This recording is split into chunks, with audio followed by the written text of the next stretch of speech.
আমাদের বনগা আজ বনগাতে বনগার সকল ব্যবসায়ীদের নিয়ে আমাদের বনগার বড়মা যাকে বলি সেই বড়মার পুজো হচ্ছে। এটা ৭৯তম বছরে পড়েছে। বনগার শুধু ব্যবসায়ীদের উদ্যোগে পুজোটা হচ্ছে, কিন্তু এখানে মানুষের ঢল শুধু বনগার নয়, বনগার পার্শ্ববর্তী সমস্ত অঞ্চলের সমস্ত মানুষ একত্রিত হয়ে আমরা এই পুজোটার আয়োজন করেছি। এখানে আমাদের পুজো উদ্যোক্তারা সকলেই রয়েছেন, আপনারা সকলেই আসুন। এবং এখানে একটা বিষয় বলে রাখি, আমাদের এই পুজোতে যে ফল পড়েছিল, প্রসাদ এসেছিল, সেই টোটাল যতটা ফল হয়েছিল সমস্ত ফলটা যাতে ওয়েস্ট না হয়, সেই ফলটাকে নিয়ে আমরা আজ সকালে সবাই বনগাঁ হাসপাতালে প্রায় ৪০০ জনের বেশি পেশেন্টকে সেই ফলগুলো বিতরণ করা হয়েছে।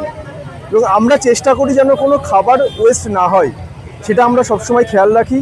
আপনারাও সকলে আসুন, আমাদের এই পূজা পরিক্রমা করুন, বনগাঁর ঐতিহ্যকে ধরে রাখবে। এভাবে আমরা সকলে মিলে একসঙ্গে যে কোনো জিনিসের সাফল্য আসে। বনগাঁর সমস্ত ধর্মের সমস্ত বর্ণের মানুষ আমরা একসাথে আজ এখানে সামিল হয়েছি।